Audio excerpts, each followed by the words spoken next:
हम लोग इसमें आप लोगों का भी। और आइए अब आपको सुनाते संघ प्रमुख मोहन भागवत क्या कुछ बोल रहे हैं। उतनी समाज की भी चिंता करती है। ऐसे उदाहरण बहुत हो रहे हैं कि अपनी चिंता किए बिना दूसरों की चिंता, दाई नीड इज ग्रेटर, इस प्रकार की वृत्ति का दर्शन समाज कर रहा है। इसको हमने ध्यान में रखना चाहिए। निराशा की परिस्थिति नहीं है, लड़ने की परिस्थिति है, कठिन परिस्थिति है, लेकिन परिस्थिति तो अपने मन के प्रतिभाव पर निर्भर करती है। क्या ये निराशा, ये रोज 10-5 लोगों के, अपरिचित लोगों के जाने के समाचार का सुनना, मीडिया के माध्यम से परिस्थिति बड़ी विकराल है उसका घोष निरंतर सुनना, ये हमारे मन को उदास बनाएगा, कटु बनाएगा?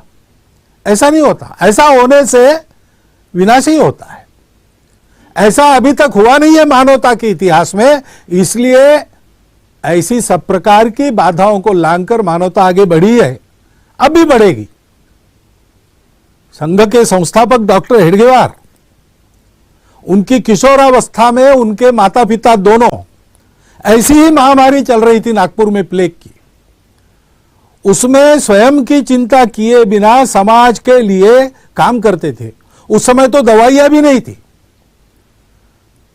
अगर समाज की चिंता करेंगे तो निश्चित रूप से हम पर भी गाज गिरेगी, यह मानकर चलना पड़ता था। ऐसे समय में प्लेग के रोगियों की सेवा करते करते एक ही दिन में दोनों चले गए। डॉक्टर हेडगेवार किशोर आयु के थे, उस समय डॉक्टर नहीं बने थे, केशव कहे जाते थे।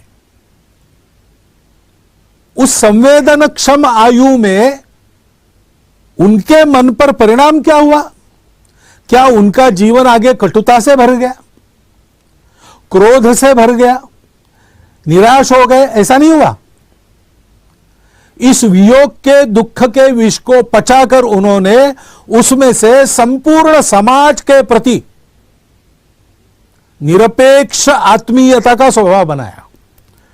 जिनका जिनका उनके साथ संबंध आया है, विचारधारा से उनके हो न हो, लेकिन वो एक बात बता कहते हैं कि डॉक्टर हेडगेवार यानी स्नेह प्रेम, ऐसा उनका स्वभाव बना।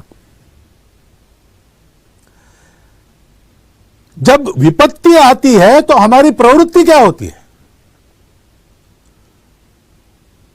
हम जानते हैं, हम भारत के लोग हैं, हम जानते हैं कि ये जीवन जरा मरण का चक्र चलते रहता है।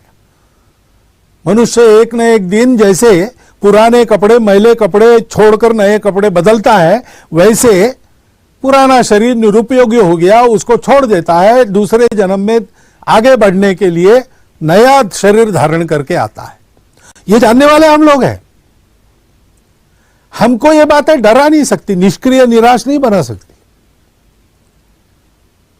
ब्रिटेन के पंतप्रधान बने चर्चिल, उसके बाद उनके कार्यालय में, उनके टेबल पर एक वाक्य लिखा रहता था।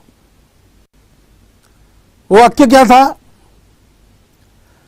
Please understand that there is no pessimism in this office, we are not interested in the possibilities of defeat, they do not exist. हम हार की चर्चा में बिल्कुल रस नहीं रखते, क्योंकि हमारी हार नहीं होने वाली है, हमको जीतना है। संपूर्ण राष्ट्र को अपने उत्साह से, अपने वक्तृत्व से, अपने करने से चर्चिल ने इस मनस्थिति पर खड़ा किया कि चाहे जो हो, हम हारेंगे नहीं, हम शरण नहीं जाएंगे, हम जीतेंगे।